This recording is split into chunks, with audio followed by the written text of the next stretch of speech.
The allure of sun, sand, and the ocean are synonymous with summer. The beach can provide us with a calm, peaceful retreat, playful childhood memories, or an adventurous outing. Beaches are living, constantly changing ecosystems, but a simple shift in wind direction can transform tranquil lapping waves into a roaring, intense surf. When the waves get large and a surf forms, strong rip currents will form as well, creating dangerous conditions for swimmers.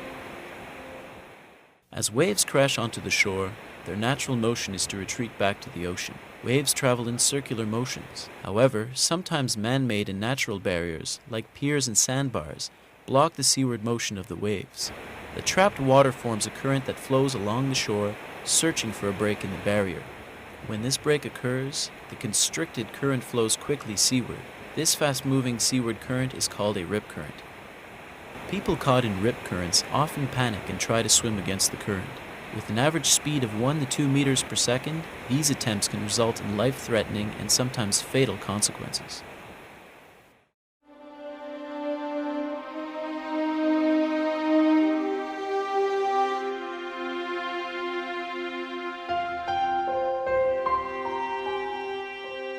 I didn't know if I was actually going to make it back to the beach.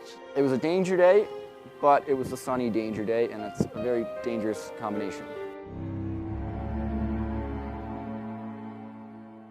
This is the first time I've been back.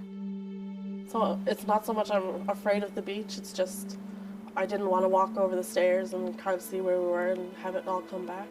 There were a lot of waves at the beach, but we had all swum in large waves before, so it was no big deal. We're advising people not to go into the supervised area. We started to try and go in, and I realized that I wasn't getting anywhere. It became pretty clear that they were in trouble. I knew about rip currents, and I was a strong swimmer, and I thought that I could get out of it. It's like swimming on a treadmill. You don't go anywhere. In fact, you move backwards. I turned around to my boyfriend and I asked him if he could get in, and he couldn't either. He's 2 years now in the Navy. He's a really strong swimmer, and he's a really big guy.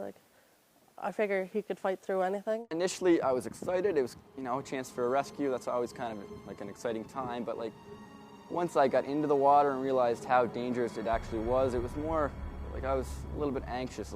Could we actually drag these victims in?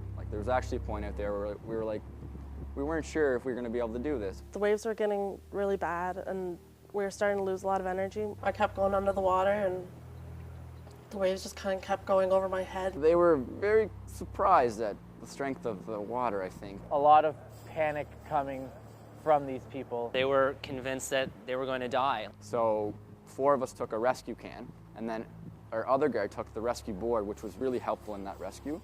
When you're actually in it, you don't think about anything but I've got to get right back to that beach. They try to swim straight in because the only thing in their mind is to get into shore. Whereas if you swim out of it to the side along the beach and then swim in, you're wasting way less energy and you're out of that current that's pulling you out. Look for an area where maybe you see crashing waves and you know that there isn't a current ripping out and to swim in that direction. I was relieved and kind of amazed that I was even back on land. In retrospect, I'm like, I should have swam sideways and tried to get out that way. Talk to your surf guards. They should be able to tell you where rip currents are located, the safest areas where they can swim, and just give them tips on what they can do if something happens. Because I have the experience now, I probably won't freak out as much. I'll be able to use my logic and remember what I know and how to swim, and if nothing else, just wait it out.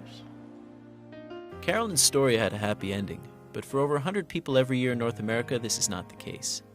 Increasing public awareness of rip currents could prevent such events like this from occurring at all.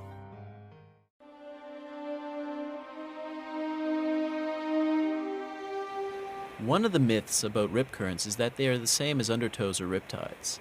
A rip current will not pull you underwater. They are narrow, strong currents that pull you away from the shore. Not all rip currents look the same. Although some are well formed, most are unstable and difficult for the average person to see. Some cues you can look for are the color of the water and variations in wave patterns. Since rip currents create a channel of water, the water may appear darker in color. It may also be demarked with churned up sand, foam, or debris moving in a seaward direction. The channels are generally narrow, less than 10 meters wide.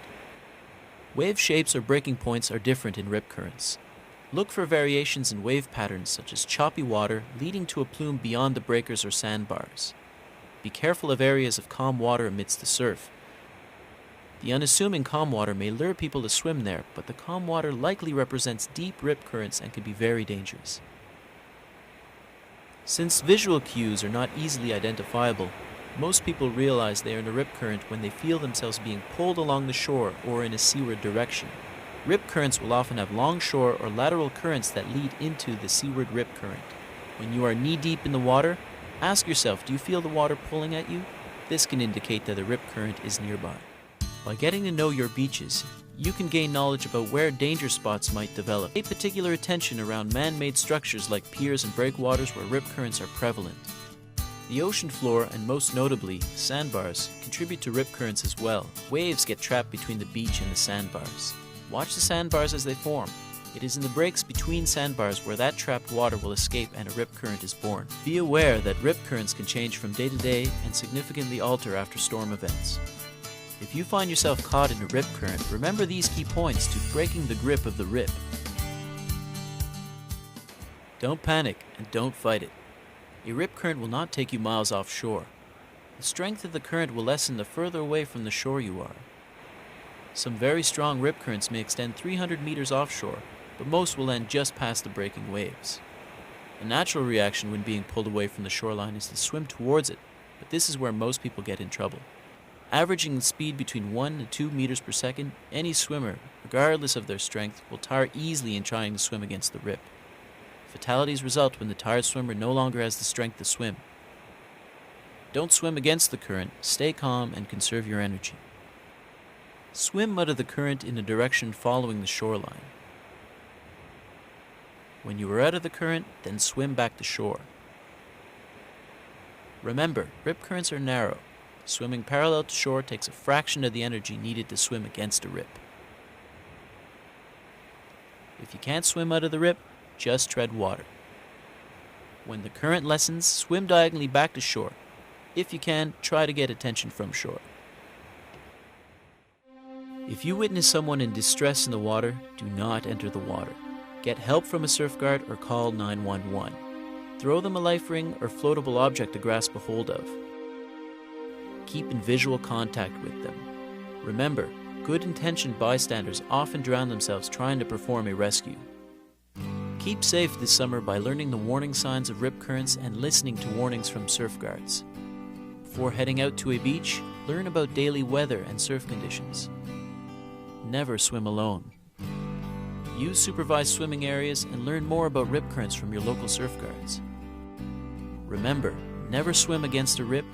Break the grip of the rip by swimming parallel to shore and then swim back to the beach.